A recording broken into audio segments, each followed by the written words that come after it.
Hey friends, welcome back to the channel, where history meets mystery and legends never die. If you're a fan of The Curse of Oak Island, buckle up, because Season 12, Episode 22 just dropped a jaw-dropping revelation. We're not just talking about ancient tunnels and buried artifacts, we're talking about undeniable connections that might finally crack the mystery wide open. Let me take you back, way back. The year is 1565. The Knights of Malta, a brotherhood of warrior monks, are digging deep into the limestone of Malta to build a fortress beneath a city. Why?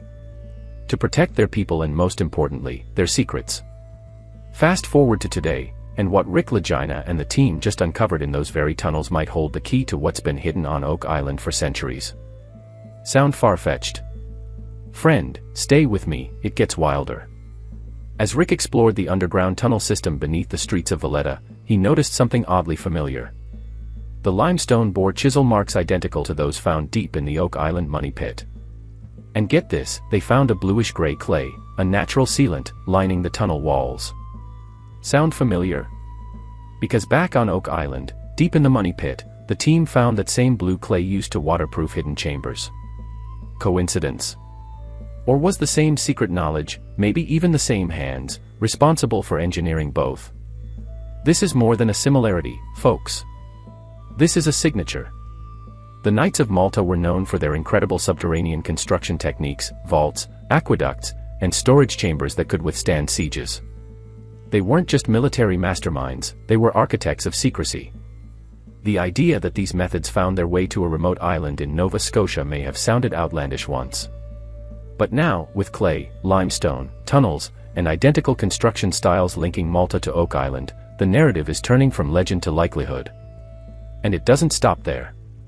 Back on Oak Island, on Lot 5, the team has been laser-focused on a mysterious stone foundation, a round structure unlike anything else on the island. It's yielded an array of incredible artifacts, but one in particular is rewriting the investigation: the starburst button. That's right, the same ornate starburst design found just feet from the site of intense excavation. You might think, it's just a button. But when that button was analyzed by military historian Dennis Darmanin, something shocking came to light. He recognized the design. Not only did it date back to the mid-1600s, well before the money pit was ever discovered, but it bore a style tied directly to uniforms worn by Spanish members of, you guessed it, the Knights of Malta. Let me just pause here and say, this isn't wild speculation anymore. This is history leaving fingerprints. That button alone, ornate, noble, and strategically placed, might be the smoking gun that ties the Order of the Knights of Malta directly to Oak Island. Could it be that they arrived under the guise of exploration but left behind something far more valuable than just stories? Now friends, you know we've found other buttons on Oak Island, some connected to the French military, others more ambiguous, but this one is different. It's pristine. It's ancient. And it was discovered right next to a mortar-like material matching soil from 100 feet below the money pit. We're talking evidence stacked on evidence here. And we're not just relying on a single find. During excavation on Lot 5, the team uncovered shards of pottery dating from the 1700s, all nearly intact. Plates, cups, buttons, remnants of people who clearly camped, dined, and worked here over centuries. And one thing is becoming increasingly clear: this wasn't just a homestead. This was a site of operation. Maybe even a staging ground for those who knew what was hidden on the island, and how to protect it. As Jack Begley and the archaeology team sift through layers of centuries-old soil, the discoveries are coming faster than ever. Creamware, slipware, decorative earthware, the kind of fine goods that belong to aristocrats or military elite. That's not your average settler inventory. That's something planned. Purposeful.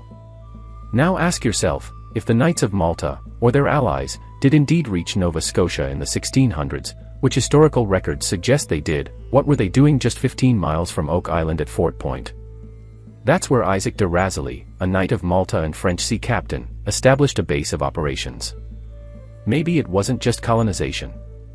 Maybe it was concealment. Back on the Maltese island of Gozo, Rick and the team didn't just find history, they found confirmation.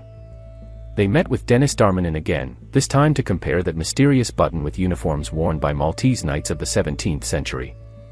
And guess what? The design matches almost exactly. The size, the swirl pattern, Even the materials line up with what would have adorned the coats of high-ranking knights. Here's the kicker, these buttons were more than decoration. They were status symbols, personalized, meaningful, and meticulously crafted to represent rank and origin.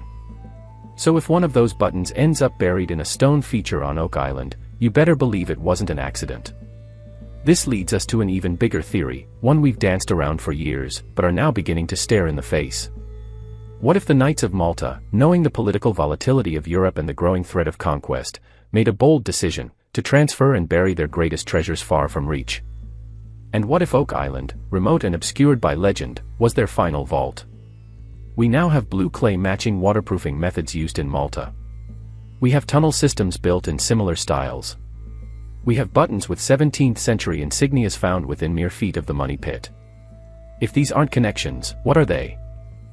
And as the sun rises once more over Oak Island, we find ourselves in the middle of something much larger than just a treasure hunt.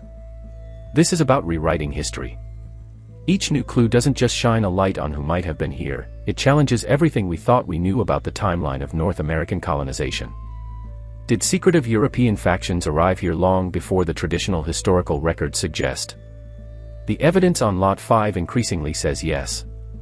What's truly mind-blowing is that the button and pottery finds aren't just isolated data points. When you lay them alongside the architectural parallels in Malta, the waterproofing with blue clay, the limestone tunnel systems, and the chisel techniques, it's as if a blueprint is emerging. A design replicated across oceans. And suddenly, the why behind Oak Island's complex flood traps and hidden shafts starts making a lot more sense. This wasn't a pirate's stash. It was a sophisticated effort, strategic, protected, and hidden for generations. And here's another detail you can't ignore. When Ethan Green uncovered that ornate floral button near the shoreline, it wasn't just another relic. It was a confirmation. A pattern. A reinforcement of a theory that's gaining more traction with every episode. There was an organized presence on Oak Island, one connected to European nobility or military orders, who may have been using the island for reasons far beyond storage or shelter. With each new dig, Rick, Marty, and the team aren't just moving Earth. They're peeling back centuries. And what they're uncovering is a hidden narrative buried deep below the surface, one that challenges mainstream historical understanding. We're seeing a timeline with new layers, and those layers are telling us that Oak Island was occupied and utilized far earlier and far more intricately than previously believed. Let's not forget, this isn't just about finding gold. This is about uncovering who engineered one of the most complex booby-trapped vault systems in recorded history. You don't build something like that to hide cannonballs or china plates. You do it to protect something monumental. Maybe sacred. Maybe political. Whatever it is, it was worth generations of effort to keep it hidden. And as the Laginas continue to dig, they're getting closer to it, both physically and metaphorically.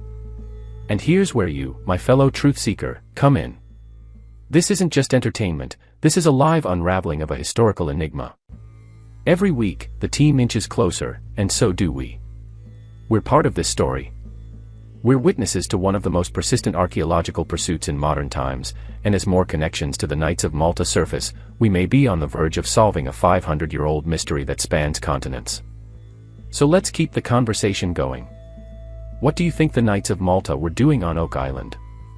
Could they have orchestrated this grand underground labyrinth to secure something far more valuable than gold? Leave your theories in the comments, let's decode this together. And if you're as fired up as I am, hit that subscribe button and ring the bell. Because if history has anything left to reveal, it's going to happen right here.